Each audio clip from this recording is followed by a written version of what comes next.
गणपति गुरुमेकं सच्चिदानन्दरूपं विबुधनिवहसेव्यं योगमार्गाधिरूढं शरणमुपगतानामार्तिसङ्घाद्रिवज्रं मम हृदयनिवासं भक्तिनम्रो नमामि। श्रीवेङ्कटाचलाधीशं श्रियाध्यासितवक्षसं श्रितचेतनमन्दारं श्रीनिवासमहं भजे। श्रीकल्याणगुणावहं रिपुहरं दुःस्वप्नदोषापहं गङ्गास्नानविशेषपुण्यफलदं गोदानतुल्यं नृणाम् आयुर्वृद्धिदमुत्तमं शुभकरं सन्तानसम्पत्प्रदं नानाकर्मसुसाधनं समुचितं పంచాంగమాకర్ణ్యతాం। శ్రీరస్తు శుభమస్తు। అందరికీ కూడా స్వస్తి శ్రీ పరాభవనామ సంవత్సర యుగాది శుభాకాంక్షలు। పరాభవము అనంటే సామాన్యంగా వినిపించేటువంటి అర్థం ఏమిటి అనంటే అసౌకర్యము, అవమానము అనేటువంటి అర్థాలు వినబడుతూ ఉంటాయి। అయితే పరా అంటే పరాశక్తి అని, భవుడంటే పరమశివుడని, పరాశక్తి యుక్తుడైనటువంటి ఆ పరమశివుని యొక్క అనుగ్రహంతో ఈ వత్సరము ఉంటుందని మనకి తెలుస్తూ ఉన్నది। కనుక పరాభవము అనే దానికి లౌకికమైన అర్థం ఏదైతే చెప్తున్నారో దానికి భిన్నంగా మనం అలౌకికమైనటువంటి అర్థంతో ఉత్తమమైన శ్రేయస్సును ప్రసాదించేటువంటి ఆ భావనతోటి మనము ఈ సంవత్సరాన్ని మనము శుభారంభం చేసుకుందాము।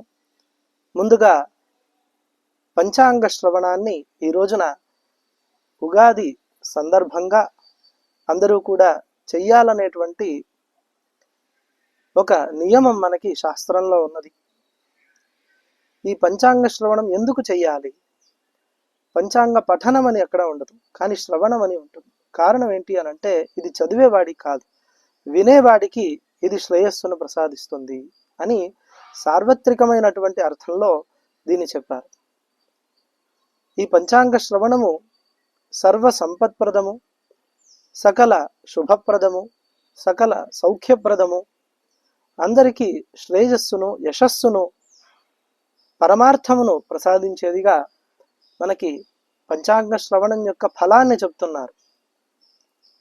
ఎందుకు ఈ విధంగా చెప్తున్నారు అనంటే పంచాంగ శ్రవణం ఎందుకు చెయ్యాలి అసలు అని అడిగినట్లయితే యుగాది రోజున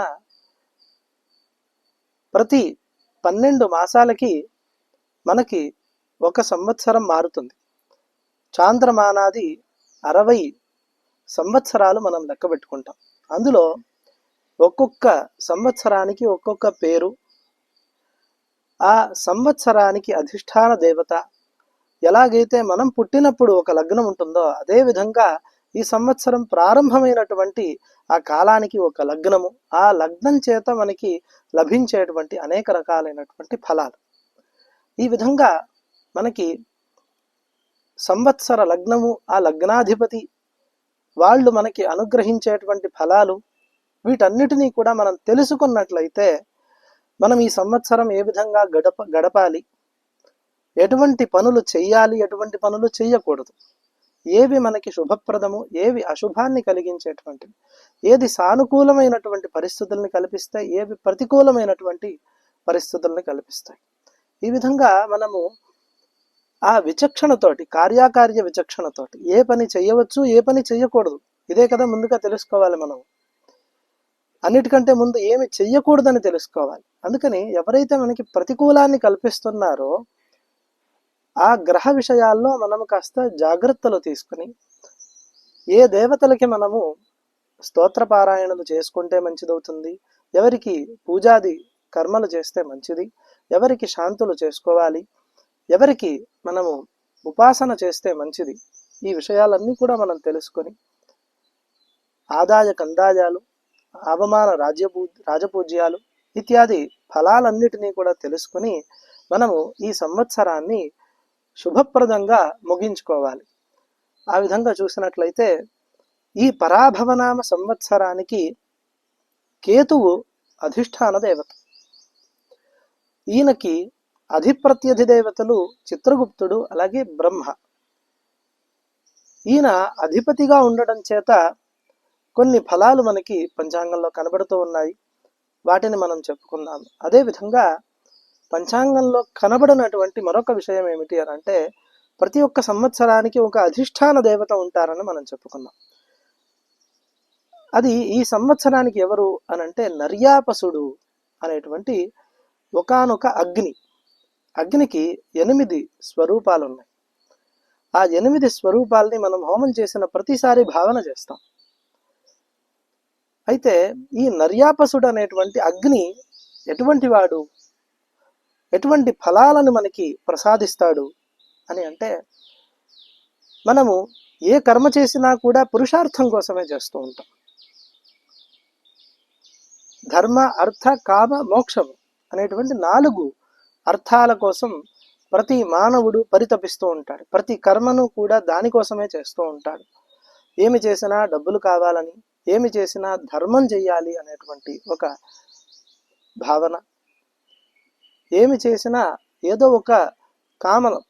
ఒక కామన మనస్సులో పెట్టుకొని నాకు ఇది సిద్ధించాలి, నాకిది ఈ పని జరగాలి అనేటువంటి కామనతోటి, లేదా నేను ఈ రుణముక్తుణ్ణి కావాలి, ఈ బాధాముక్తుణ్ణి కావాలి, ఈ రోగముక్తుణ్ణి కావాలి, ఈ బంధముక్తుణ్ణి కావాలి అనేటువంటి మోక్షాన్ని ప్రార్థన చేస్తూ, ఈ విధంగా 4 రకాలైనటువంటి అర్థ కామనతోటి ప్రతి మానవుడు జీవనం సాగిస్తూ ఉంటాడు.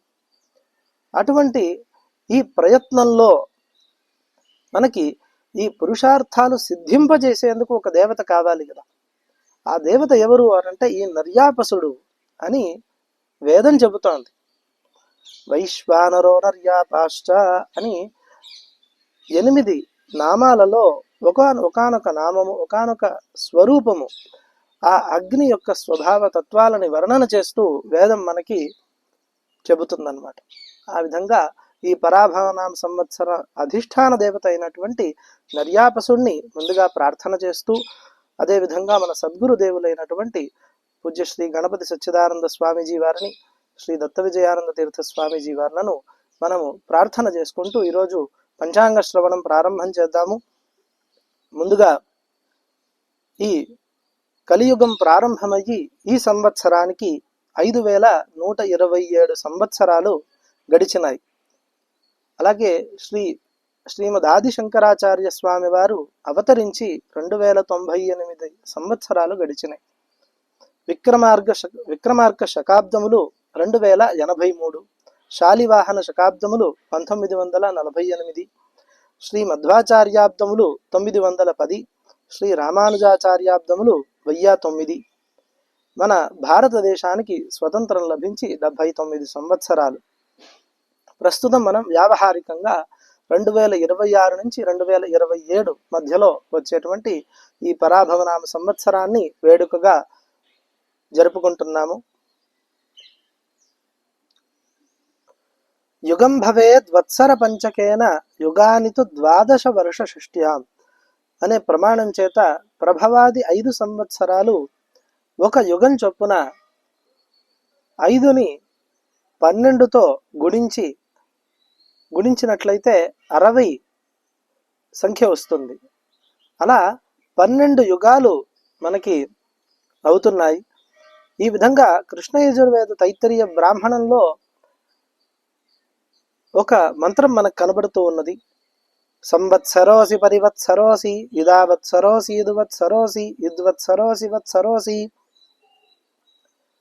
దీనికి అత్యద్భుతమైనటువంటి వ్యాఖ్యానాన్ని భాష్యకారులు మనకి చెప్పారు. అంటే దాని యొక్క తాత్పర్యం ఏమి తెలుస్తోంది అని అంటే, ప్రభవాది 5 సంవత్సరాల్లో మొదటిది సంవత్సరము, రెండవది పరివత్సరము, ఆ తర్వాత ఇదువత్సరము, ఇదావత్సరము, ఇద్దువత్సరము. ఈ విధంగా ఈ నామాలు కలిగి ఉన్నాయి ఈ 5 కూడా. ఇదే విధంగా ప్రతి 5 సంవత్సరాలకి ఇవే నామాలు మనము ఒక్కొక్క సంవత్సరానికి వరుసలో తెలుసుకోవాల్సి ఉంటుంది.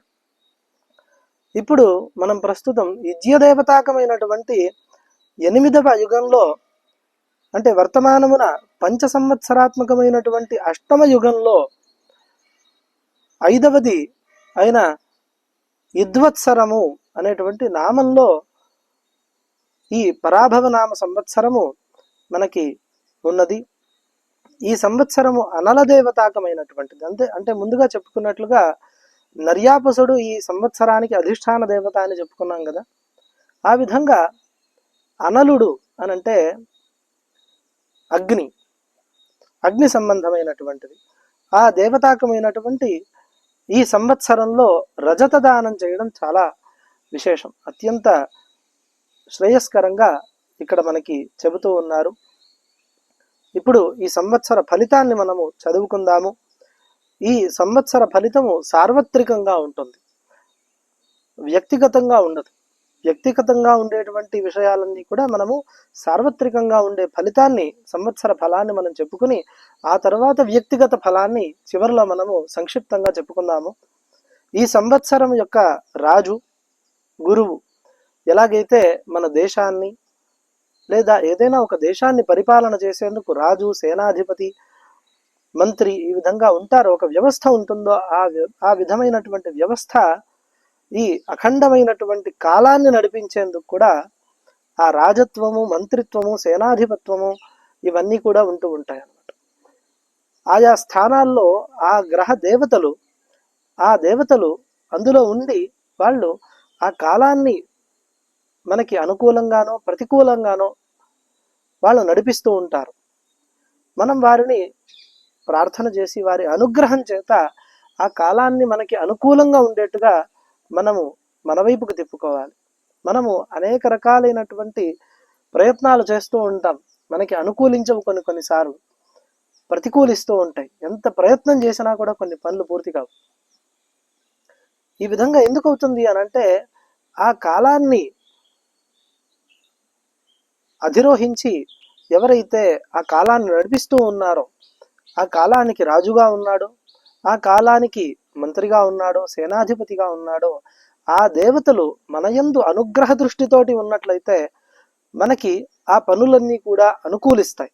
ఈ విధంగా మనము వారిని మన వైపుకు తిప్పుకునే ప్రయత్నం మనం చేసుకుంటూ ఉండాలి. ఎప్పటికప్పుడు నిత్య కర్మల చేత, నిత్యము అనుష్ఠానం చేయడం చేత, సద్గురువులు చెప్పిన విధంగా నిత్యము భగవద్గీత మనము తెలుసుకుంటూ నేర్చుకుంటూ ఉండటం చేత, లలితా సహస్రనామం, విష్ణు సహస్రనామం ఇత్యాది అత్యంత శక్తివంతమైనటువంటి నామాల యొక్క పారాయణ చేత, నామ పారాయణ ప్రీత అని చెప్పి అమ్మవారికి పేరు.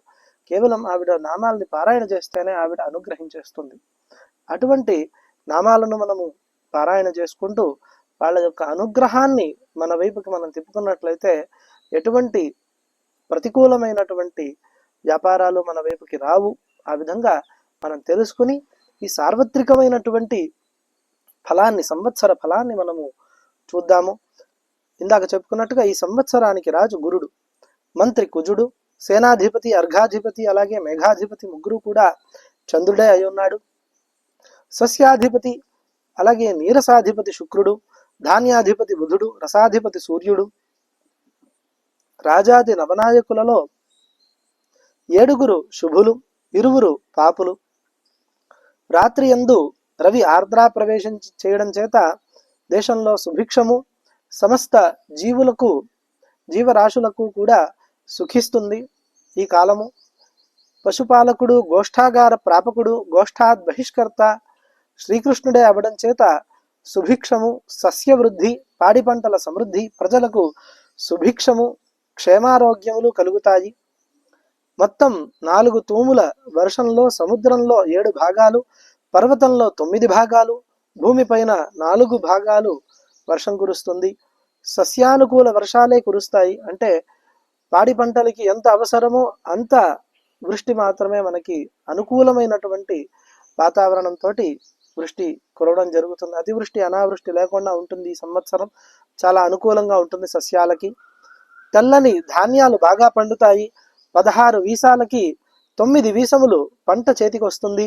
అధిక జ్యేష్ఠ బహుళ పంచమి నాటికి తొలకరి వర్షము కురుస్తుంది. ఈ దేశం యొక్క లోక వ్యవహారత చాంద్రమాన వశాత్తు పరాభవనామ సంవత్సరము బార్హస్పత్యమానం చేత కాశీ ప్రాంతంలో కాళజుక్తి నామ సంవత్సరంగా తెలుస్తోంది. మనకి ఎలాగైతే చాంద్రమానాది వత్సరాలని మనము చెప్పుకుంటున్నామో అలాగే ఈ తమిళ దేశంలో లేదా మన వైపున కూడా కొంతమంది సౌరమానాది కాలగణనాన్ని అనుసరిస్తూ ఉంటారు. అదేవిధంగా కాశీ వైపున బారహస్పత్యమానంగా చెప్పుకుంటూ ఉంటారు. వాళ్ళకి ఈ సంవత్సరము భిన్నంగా ఉంటుంది. మనము పరాభవ నామ సంవత్సరాన్ని చెప్పుకుంటున్నాం, వాళ్ళు కాళయుక్తి నామ సంవత్సరాన్ని చెప్పుకుంటున్నారు. ప్రభవాది 60 సంవత్సరాల్లో 40వది ఈ సంవత్సరం పరాభవ నామ సంవత్సరం. మొదటి యుగానికి 5 సంవత్సరాల చొప్పున, ఒక యుగానికి 5 సంవత్సరాల చొప్పున 12 యుగాలుగా విభజించినట్లయితే ఇందాక చెప్పుకున్నట్లుగా శ్రీ పరాభవనామ సంవత్సరము 8వ యుగంలో 5వది అనల దేవతాకమైనటువంటి ఇద్వత్సర నామకంగా మనకి తెలుస్తున్నది. ఈ సంవత్సరంలో రజత దానము అత్యంత విశేష ఫలాన్ని ఇస్తుందని కూడా చెప్పుకున్నాము. ఈ పరాభవనామ సంవత్సరానికి కేతువు అధిపతి. తీర్థయాత్రలు చేయడం చేత, అంటే ఇప్పుడు మనం చెప్పుకునేటువంటివన్నీ కూడా కేతువు అధిపతిగా ఉండగా ఆయన మనల్ని ఏ విధంగా ప్రేరణ చేస్తాడు, ఆయన ప్రేరణ చేత మనము ఏ ఏ పనులు చేస్తాము అనేటువంటి విషయాలను మనం చెప్పుకుంటున్నాం. కేతువు అధిపతిగా ఉండటం చేత మనకి కనిపించేటువంటి ఫలాలు అధికంగా తీర్థయాత్రలు చేయడం, స్వల్పంగా కూడా కావచ్చు. తీర్థయాత్రలు చేయడం అనేటువంటిది అద్భుతమైనటువంటి యోగం. అది అందరికీ లభించేటువంటిది కాదు. దేవతానుగ్రహం, పరమేశ్వరానుగ్రహం ఉంటేనే మనకి ఈ జన్మలో మనం తీర్థయాత్రలు చేస్తామని రాసి పెట్టుంటే మాత్రమే మనం తీర్థయాత్రలు చేస్తాం. అటువంటి మహద్యోగాన్ని మనందరికీ కూడా కల్పించేటువంటి వాడు కేతువు.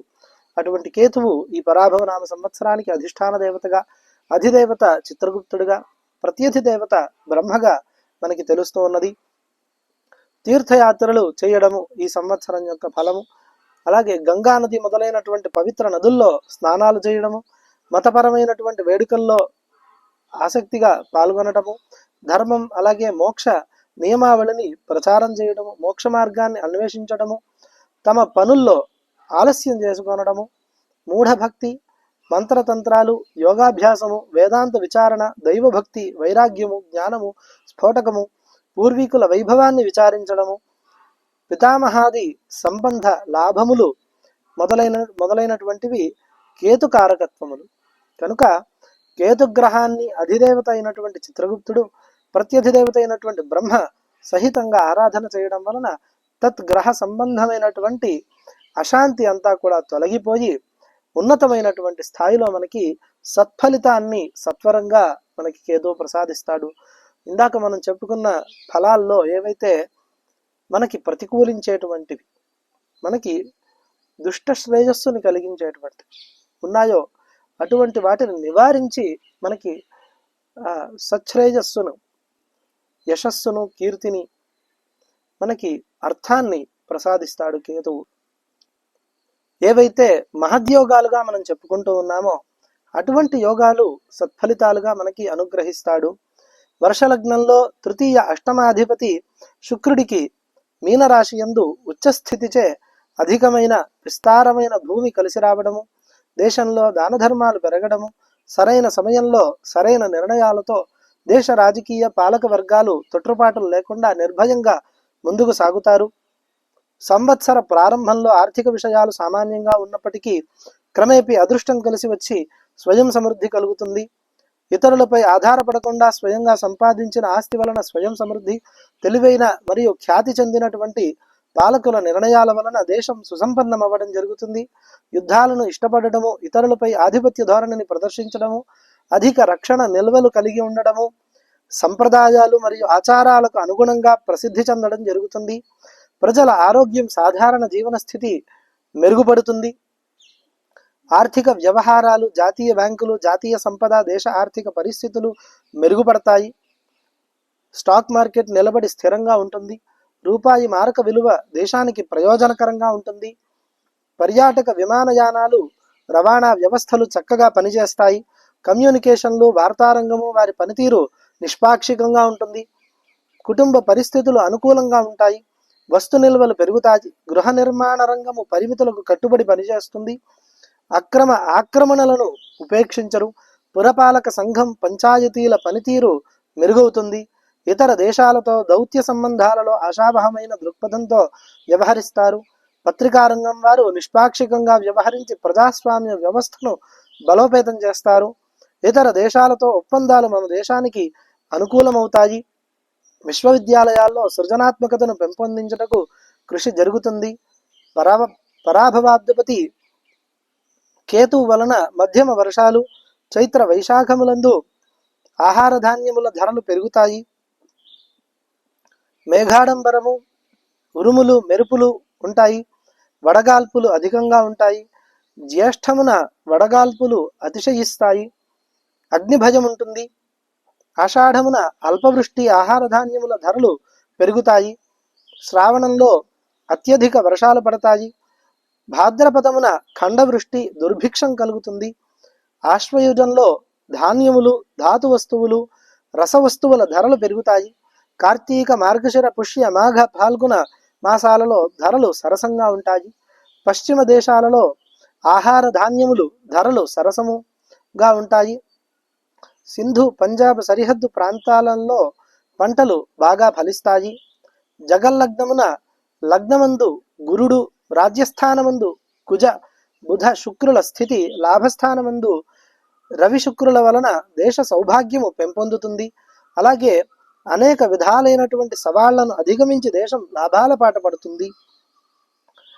విదేశీ మారకద్రవ్య నిలువలు గత సంవత్సరంతో పోలిస్తే కొంత తగ్గినా కూడా ఆదాయము అనేక రూపాలలో వస్తూ ఉంటుంది. దేశ సార్వభౌమాధికారమునకి తిరుగు లేకుండా ఇతర దేశములందు మన దేశ ప్రతిష్టలు పెరుగుట, దేశమందు అనేక ప్రభుత్వేతర రంగ సంస్థలు లాభాల బాటను పడతాయి. ప్రభుత్వ రంగ సంస్థలు సృజనాత్మకత, నైపుణ్యాభివృద్ధిని సాధించి నూతన పరిశోధనలు చేసి నూతన ఆవిష్కరణలు చేస్తాయి. రక్షణ రంగ పరిశ్రమలు నూతన ఆయుధములను, క్షిపణులను, యుద్ధ విమానాలను తయారు చేసి రక్షణ రంగాన్ని బలోపేతం చేస్తాయి. అధికంగా విదేశీ మారక ద్రవ్యాన్ని సంపాదిస్తాయి. గృహ నిర్మాణానికి సంబంధించినటువంటి కార్పొరేట్ స్థిరాస్తి వ్యాపార సంస్థలు ప్రజల నుండి అధిక ఆదాయాన్ని పొందుతాయి. కేంద్ర రాష్ట్ర ప్రభుత్వాది నేతలు నైతిక విలువలతో కూడిన జీవన విధానానికి కట్టుబడి అత్యంత శ్రద్ధలతో సమాజ వికాసానికి, కార్యాచరణకు శ్రీకారం చుడతారు. స్వచ్ఛమైన ఆరోగ్యంతో, స్వార్థరహితమైన పరిపాలన ఆలోచన విధానంతో ప్రజలకు ఉపయోగకరమైన మరియు సమ్మతమైన నిర్ణయాలను తీసుకుని శాసన చట్ట సభలలోనూ మరియు ప్రజల మద్దతును కూడగట్టుకుంటారు. నూతన సాంకేతిక పరిజ్ఞానాన్ని ఉపయోగించుకొని తత్సంబంధ పరిశ్రమలను అభివృద్ధి చేసి అన్ని రాష్ట్రాల వాళ్ళు దేశంలో అగ్రగామిగా చేసే ప్రభుత్వ ప్రయత్నాలు ఫలిస్తాయి. కేంద్ర రాష్ట్ర ప్రభుత్వాల మధ్య సత్సంబంధాలు కొనసాగుతూ ఉంటాయి. ప్రజా ప్రయోజనాలే లక్ష్యంగా విధానాలను అమలు జరుపుతారు. అహంకార జాత్యాలు మన ప్రజాస్వామ్య రాజకీయ వ్యవస్థను, ప్రభుత్వాన్ని ఒక క్రమ పద్ధతిలో కూల్చివేసి మన దేశంలో అశాంతి వాతావరణాన్ని సృష్టించే ప్రయత్నాలు చేస్తాయి. మన దేశ రాజకీయ రక్షణ వ్యవస్థ మనపై ఆధిపత్యాన్ని ప్రదర్శించే ఇతర దేశాల ప్రయత్నాలను సమర్థవంతంగా తిప్పికొడుతుంది. మన దేశం చుట్టూ సైనిక స్థావరాలను ఏర్పాటు చేసే ప్రయత్నాలను నిరోధిస్తుంది. దేశంలో ఆత్మహత్యలు, కరువు కాటకాలు, నేరాలు, మోసాలు తగ్గుముఖం పడతాయి. వైవాహిక వ్యవస్థ ఆశావహంగా ఉంటుంది. అంటువ్యాధులు అరికట్టబడతాయి. రైల్వే సంస్థలు, వైమానిక సంస్థలు మరియు రవాణా రంగం, రహదారి మార్గాలు ఆధునీకరింపబడతాయి. గురుని ఉచ్చరాశి సంచారం మఠాధిపతులకు అత్యంత గౌరవాన్ని, దేశానికి సమర్థవంతమైన రాజకీయ నాయకత్వాన్ని అందిస్తుంది. ప్రముఖ వ్యక్తులకు అనగా విద్యా, శౌర్యము, మంత్రిత్వము, నేర్పు ప్రముఖ వ్యక్తులకు అనగా విద్యా, శౌర్యము, మంత్రిత్వము నేర్పు వారికి నీతి ప్రముఖ వ్యక్తులకు అనగా విద్యా, శౌర్యము, మంత్రిత్వము నేర్పు వారికి, నీతి కుశలతతో వ్యవహరించు వారికి, పరోపకార ధర్మమునకు కట్టుబడిన వారికి ఆకస్మిక రాజ సన్మానములు గుర్తింపు కలుగుతుంది. అలంకరణ సామాగ్రి, కుట్టిన వస్త్రాలు అనగా రెడీమేడ్ వస్త్రాలు, ఆభరణాలకు గిరాకీ పెరుగుతుంది. పరిమితులకు లోబడి వాణిజ్య వ్యాపారాలు చేయడము. సంవత్సరారంభంలో 2 రోజులు ఏప్రిల్ 11 నుండి 17 తేదీల మధ్య, ఆగస్టు 11 నుండి 13 తేదీల మధ్య, మార్చి 18 నుంచి 19 తేదీల మధ్య చాతుర్గ్రహ కూటమి, నవంబరు 11 నుండి డిసెంబర్ 5వ తేదీల మధ్య కుజరాహువుల సమసప్తక సంచారము దేశారిష్టాన్ని సూచిస్తోంది. అక్టోబర్ 31 నుండి డిసెంబర్ 5 తేదీల మధ్య గురుకేతువుల ఏకరాశి సంచారం చండాల యోగాన్ని సూచిస్తోంది.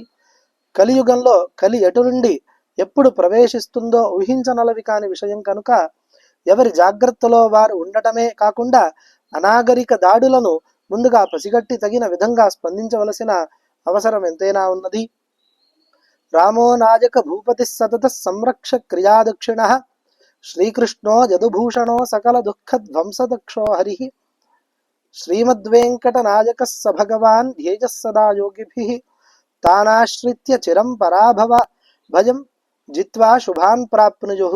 ఎల్లవేళలా చక్కగా రక్షించు పనియందు సమర్థుడైనటువంటి శ్రీరామచంద్ర ప్రభువు సకల దుఃఖాలను ధ్వంసం చేయుటలో సమర్థుడైనటువంటి యదుభూషణుడైన శ్రీకృష్ణ పరమాత్మ, యోగుల చేత ఎల్లవేళలా ధ్యానింపబడే సాక్షాత్ భగవానుడైనటువంటి శ్రీమద్ వెంకటేశ్వర స్వామి, ఈ ముగ్గురిని ఎప్పటికీ ఆశ్రయించి నిత్యము అనునిత్యము పరమ పూజ్య శ్రీ సద్గురువుల పాదార విందాలను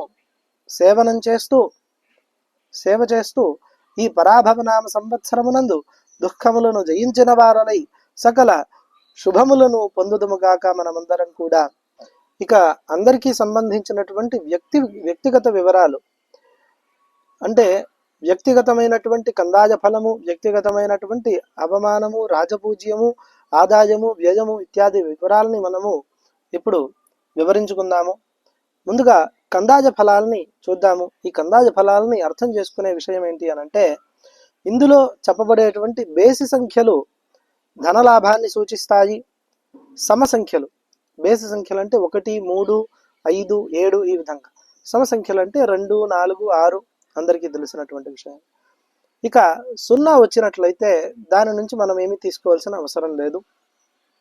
శూన్య సంఖ్యలు శూన్య ఫలితాన్ని ఇస్తాయి.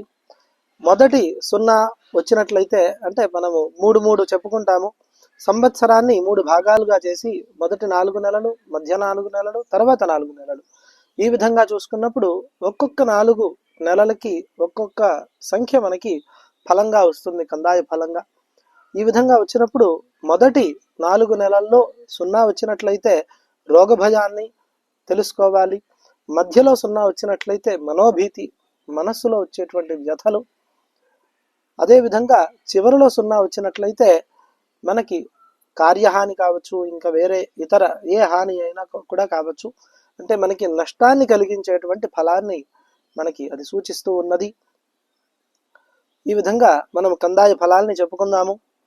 అశ్విని నక్షత్రం వాళ్ళకి 4, 2, 4, భరణి నక్షత్రం వాళ్ళకి 7, 0, 2, కృత్తికా నక్షత్రం వాళ్ళకి 2, 1, 0, రోహిణి 5, 2, 3, మృగశిర 0, 0, 1, ఆర్ద్ర 3, 1, 4, పునర్వసు 6, 2, 2, పుష్య 1, 0, 0, ఆశ్లేష 4, 1, 3, మఖ 7, 2, 1, పుబ్బ 2, 0, 4, ఉత్తర 5, 1, 2, హస్త 0, 2, 0, చిత్త 3, 0, 3, స్వాతి 6, 1, 1, విశాఖ 1, 2, 4, అనురాధ 4, 0, 2, జ్యేష్ఠ 7, 1, 0, మూల 2, 2, 3, పూర్వాషాఢ 5, 0, 1, ఉత్తరాషాఢ 0, 1, 4, శ్రవణం 3, 2, 2, ధనిష్ఠ 6, 0, 0, శతభిషం 1, 1, 3, పూర్వాభాద్ర 4, 2, 1, ఉత్తరాభాద్ర 7, 0, 4, రేవతి 2, 1, 2. ఈ విధంగా కందాయ ఫలాలు ఉన్నాయి. ఆ తర్వాత ఆదాయ వ్యయాలు రాశి పరంగా చూసుకుందాము. మేషరాశి వారికి ఆదాయం 11, వ్యయం 5, వృషభం వారికి 5, 14, మిథునం 8, 11, కర్కాటక రాశి వారికి 2, 11, సింహం 5, 5, కన్య 8, 11, తుల 5, 14, వృశ్చికం 11, 5, ధనుస్సు 14, 11, మకరం 2, 8, కుంభం 2, 8, మీనం 14, 11. తర్వాత రాజపూజ్యము, అవమానము, ఇవి కూడా రాశిపరంగా మనం చూసుకుందాము. మొదట చెప్పేటువంటివి రాజపూజ్యము, తర్వాత చెప్పబడేటువంటివి అవమానము. మేషం 2, 4, వృషభం 5, 4, మిథునం 1, 7, కర్కాటకం 4, 7, సింహం 7, 7, కన్య 3, 3, తుల 6, 3, వృశ్చికం 2, 6, ధనుస్సు 5, 6, మకరం 1, 2, కుంభం 4, 2, మీనం 7, 2. ఈ విధంగా ఆదాయ వ్యయాలు, రాజపూజ్య, అవమానాలు ఈ విధంగా మనకి కనబడుతూ ఉన్నాయి. అదేవిధంగా సంవత్సర ఫలితం ఏ నక్షత్రం వారికి ఏ విధంగా ఉందని చూద్దాం మనము. అశ్విని, పుష్యమి, స్వాతి, అభిజిత్ ఈ నక్షత్రాల వారికి అలంకార ప్రాప్తి. భరణి, ఆశ్లేష, విశాఖ, శ్రవణం రోగభయము. కృత్తిక, మఘ, అనురాధ, ధనిష్ఠ వీరికి ఆయుర్వృద్ధి.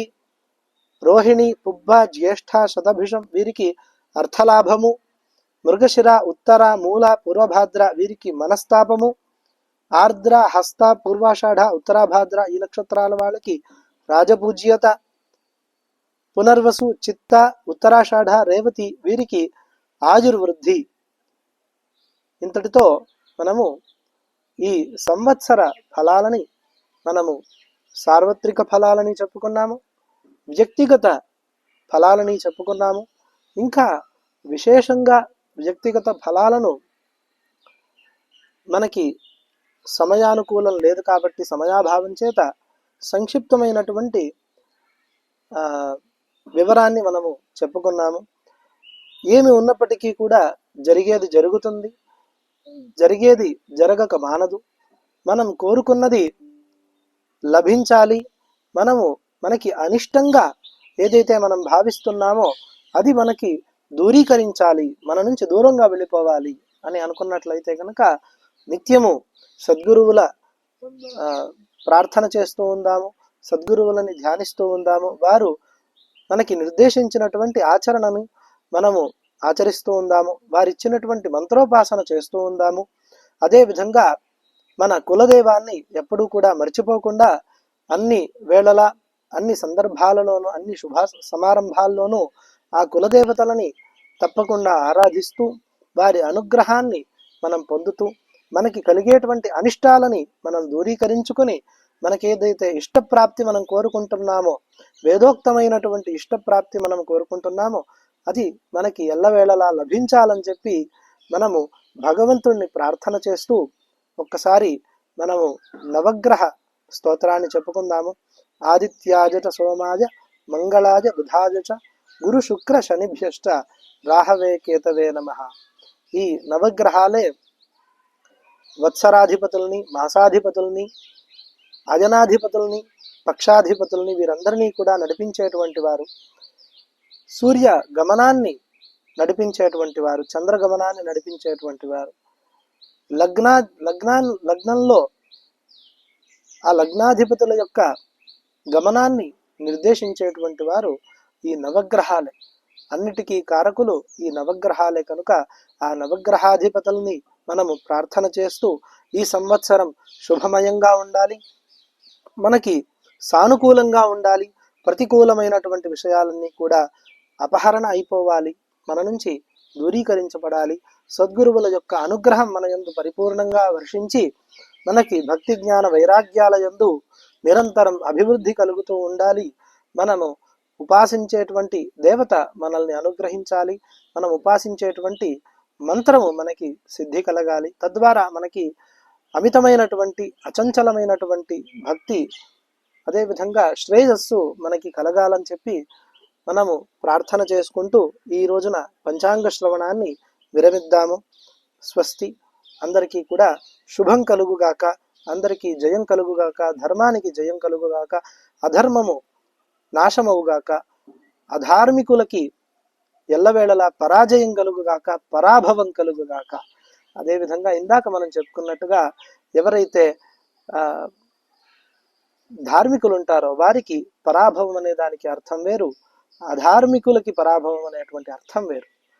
మనకి నిరంతరము మంగళాన్ని వర్షించేటువంటి అనుగ్రహించేటువంటి పరాశక్తియుక్తమైనటువంటి భవుడు మనల్ని అనుగ్రహిస్తూ ఉంటాడు.